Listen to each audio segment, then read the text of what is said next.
Monsieur le Président, mes chers collègues, ma question s'adresse à Madame le ministre de la Cohésion des Territoires et des Relations avec les collectivités, Jacqueline Gourault. 2014, moins 1,4 milliard. 2015, moins 3,5 milliards. 2016, moins 3,4 milliards. 2017, moins 2,3 milliards.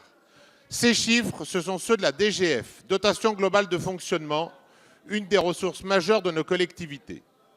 Dans ce contexte-là, nous ne pouvons que saluer l'action du gouvernement qui a stabilisé cette DGF en 2018 et qui le fera en 2019. C'est une garantie de moyens tout à fait fondamentale pour nos collectivités et plus particulièrement pour nos maires qui tiennent congrès en ce moment. Et pourtant, malgré ces annonces de stabilité, après ces années de diminution, nombre de maires ont dénoncé des diminutions importantes de DGF en 2018. Qui plus est, communiquées très tardivement, souvent même après l'établissement du budget. Ces diminutions ont été d'autant plus mal vécues que le discours budgétaire martelait la stabilité.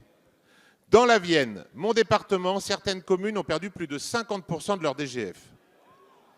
Bien sûr, ces diminutions s'expliquent. Et il y a eu aussi des augmentations. La DGF est une composante vivante, fruit d'un calcul savant qui agrège pas moins de 12 composantes, elles-mêmes déclinées en plusieurs parts ou fractions. La seule DGF communale est le résultat de la combinaison de la dotation forfaitaire, de la DSR, de la DSU et de la DNP. Résultat, plus personne n'y comprend rien et les maires ne savent plus sur quel pied danser pour établir leur budget. Madame la ministre, la réforme de la DGF serait certainement un travail titanesque. Mais alors que ce gouvernement a entamé un effort sans précédent pour redresser les finances publiques, il n'est pas envisageable pour nos maires de continuer à découvrir leur DGF aussi tardivement et avec de tels risques de variation. Il en va là aussi de la bonne gestion. Pourrions-nous envisager d'ici la fin de ce quinquennat une meilleure prévisibilité dans les calculs de la DGF, y compris par les municipalités elles-mêmes, et d'ici là une communication plus précoce des attributions et des évolutions d'une année sur l'autre plus lissées qu'elles ne l'ont été cette année? Je vous remercie. La parole est à Madame la ministre de la Cohésion des Territoires et des Relations avec les collectivités territoriales.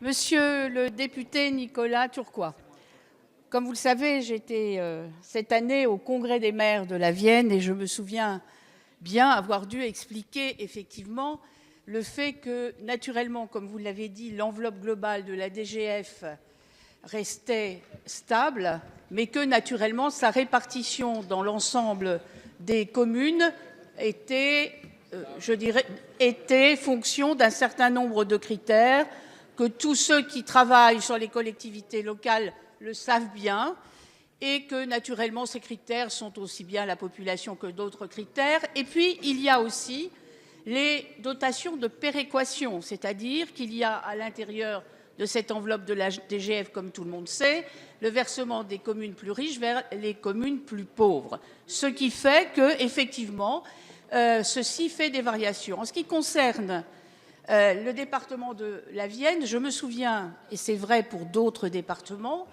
que le phénomène qui a joué particulièrement aussi l'année dernière, c'est le changement de la carte intercommunale.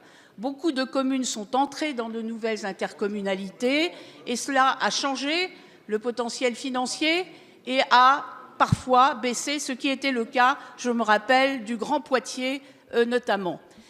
Par contre, je suis allée en Vendée, aussi un autre département.